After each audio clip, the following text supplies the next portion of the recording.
Good morning बच्चों। मैं Usman Gani sir Muse high school YouTube में आपका स्वागत करता हूं। आज हम कक्षा 10 गद्य पाठ 14 पाठ का नाम है मेरी माँ और लेखक है राम प्रसाद बिस्मिल। तो सबसे पहले हम लेखक का परिचय लेते हैं। राम प्रसाद का जन्म शाहजहांपुर उत्तर प्रदेश में एक साधारण परिवार में हुआ था। उनके जन्म के कुछ वर्ष पहले ही उनके पितामह रोजी रोटी की तलाश में ग्वालियर के अपने गांव से आकर यहाँ बसे थे। पिता साधारण पढ़े लिखे थे। कचहरी में सरकारी स्टंप बेचकर परिवार का पालन किया तथा बच्चों को शिक्षा दिलाई। उर्दू मिडिल की परीक्षा में 2 बार असफल होने पर अंग्रेजी मिडिल की पढ़ाई की। स्वाध्याय से बांग्ला भाषा सीखी। आरंभ में आर्य समाज की प्रवृत्तियों से जुड़े, बाद में क्रांतिकारी संगठन में सक्रिय हुए। काकोरी रेल डकैती कांड का मुख्य अभियुक्त मानकर इन्हें फांसी की सजा हुई और वे शहीद हो गए। आरंभ में राम तथा अज्ञात नाम से पत्र पत्रिकाओं में लिखते रहे। बांग्ला से हिंदी में अनुवाद भी किए। आत्मकथा फांसी के 2 दिन पहले जेल में पूरी करके उन्होंने किसी तरह बाहर भिजवाई, जिसके कुछ अंश भी गणेश शंकर विद्यार्थी के संपादन में काकोरी के शहीद का नाम से छपे गए। माँ केवल जन्म ही नहीं देती, व्यक्तित्व का निर्माण भी करती है। अपनी आत्मकथा के इन अंशों में प्रसिद्ध क्रांतिकारी राम प्रसाद बिस्मिल अपने जीवन निर्माण में अपनी माँ के अवर्णनीय योगदान के प्रति नतमस्तक होते हैं और जन्म जन्मांतर में उनके ऋण से अरुण होने की कोई संभावना नहीं दिखाई देती। तो विद्यार्थी मित्रों, यहाँ पर हमने लेखक का परिचय लिया। जो गद्य पाठ है मेरी माँ, ये एक आत्मकथा अंश है। बालक के पालन पोषण, शिक्षा दीक्षा एवं व्यक्तित्व निर्माण में माँ का बहुत योगदान होता है। माँ के उपकारों में अरुण होना बहुत मुश्किल है। प्रस्तुत ये संस्मरण है इस प्रसिद्ध क्रांतिकारी राम प्रसाद बिस्मिल ने अपने चरित्र निर्माण में अपनी माँ के योगदान का भावभीना वर्णन करते हुए अपनी असमर्थता के कारण श्रद्धापूर्वक अपनी माँ के चरणों की सेवा करने की अपनी इच्छा पूर्ण न होने पाने का दुख व्यक्त किया है। तो यहाँ पर हम सबसे पहले लेखक का परिचय लिया और उसके बाद इस पाठ को हम पढ़ेंगे और साथ में जो शब्द हैं उन शब्द को भी हम समझेंगे। लखनऊ कांग्रेस में जाने के लिए मेरी बड़ी इच्छा थी। दादी जी और पिताजी तो विरोध करते रहे, किंतु माताजी ने मुझे खर्च दे ही दिया। उसी समय शाहजहांपुर में सेवा समिति का आरंभ हुआ था। मैं बड़े उत्साह के साथ सेवा समिति में सहयोग देता था। पिताजी और दादाजी को मेरे इस प्रकार के कार्य अच्छे न लगते थे, किंतु माताजी मेरा उत्साह भंग न होने देती थी, जिसके कारण उन्हें अक्सर पिताजी की डांट फटकार तथा दंड सहन करना पड़ता था।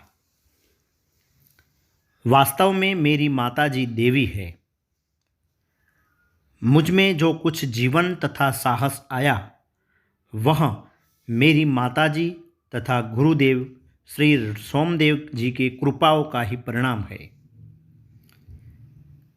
दादाजी और पिताजी मेरे विवाह के लिए बहुत अनुरोध करते, किंतु माताजी यह कहती कि शिक्षा पा चुकने के बाद ही विवाह करना उचित होगा। माताजी की ये प्रोत्साहन तथा सद्व्यवहार ने मेरे जीवन में दृढ़ता उत्पन्न की। किसी आपत्ति तथा संकट के आने पर भी मैंने अपने संकल्प को न त्यागा। एक समय मेरे पिताजी दीवानी मुकदमे में किसी पर दावा करके वकील से कह गए थे कि जो काम हो वह मुझसे करा ले। कुछ आवश्यकता पड़ने पर वकील साहब ने मुझे बुला भेजा और कहा कि मैं पिताजी के हस्ताक्षर वकालतनामे पर कर दूं। मैंने तुरंत उत्तर दिया कि यह तो धर्म विरुद्ध होगा।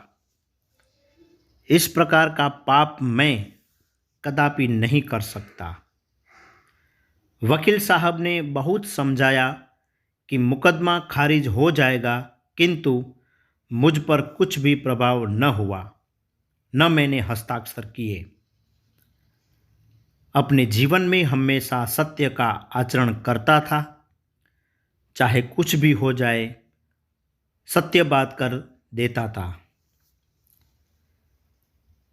11 वर्ष की उम्र में माताजी विवाह कर शाहजहांपुर आई थी। उस समय वह नितांत अशिक्षित एक ग्रामीण कन्या के समान थी।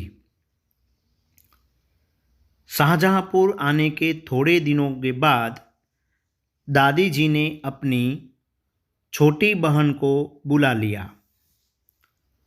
उन्होंने माताजी को गृह कार्य की शिक्षा दी। थोड़े दिनों में माताजी ने घर के सब कामकाज को समझ लिया और भोजन आदि का ठीक ठीक प्रबंध करने लगी। मेरे जन्म होने के 5 या 7 वर्ष बाद उन्होंने हिंदी पढ़ना आरंभ किया। पढ़ने का शौक उन्हें खुद ही पैदा हुआ था।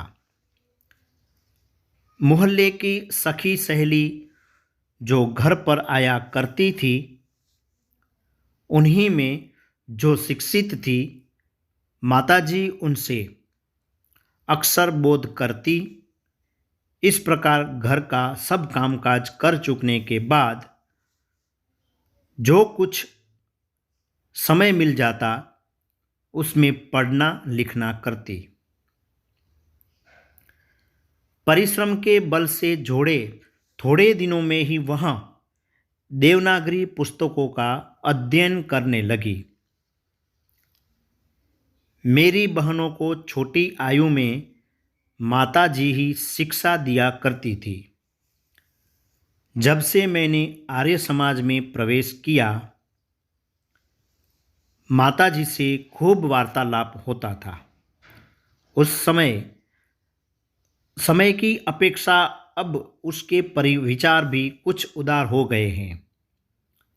यदि मुझे ऐसी माता न मिलती तो मैं भी अति साधारण मनुष्यों की भांति संसार चक्र में फंसकर जीवन निर्वाह करता। शिक्षादि के अतिरिक्त क्रांतिकारी जीवन में उन्होंने मेरी वैसी ही सहायता की है। तो बच्चों, यहाँ पर जो हमने आज पाठ पढ़ा है, इस पाठ में राम प्रसाद बिस्मिल अपनी आत्मकथा अंश जो लिखते हैं, जो उनके जीवन में जो परिस्थितियाँ थी, उन परिस्थितियों में जो लड़ा, उन परिस्थिति में जीकर अपने को एक सार्थक रूप में व्यक्तित्व निखार कर वह एक सच्चा मानव मन के प्रतीक, एक सच्चा आदमी, एक सच्चा शहीद होने के, जो देश के लिए कुछ कर रहे थे, उन सब भावनाओं में, सब गुणों में सर्वस्व गुणशाली और जो इनको सपोर्ट कर देने वाली जो माता है, माँ है, जन्मदात्री, जन्म देने वाली, उन्हीं की बात यहाँ पर राम प्रसाद बिस्मिल करते हैं। उनके हर मोड़ में, हर दुख में जो साथ दिया हो तो वह माता है। तो यहाँ पर आज का जो टॉपिक है, हम अभी यह पाठ बाकी है, दूसरा पाठ हम जो बनाएंगे पार्ट 2, उसमें जो बाकी रह गया पाठ है उन पाठ को हम पढ़ेंगे और कुछ शब्दार्थ हैं, उन शब्दार्थों को भी हम समझेंगे। तो आज का यहाँ हम टॉपिक पूर्ण करते हैं। अगले वीडियो में हम पार्ट 2 में जो बाकी रह गया पाठ है उनकी बात करेंगे, शब्दार्थ को भी समझेंगे और सरल अर्थ में हम इस पाठ को भी हम समझेंगे। तो यहाँ पर आज का टॉपिक हम पूर्ण करते हैं। नमस्कार।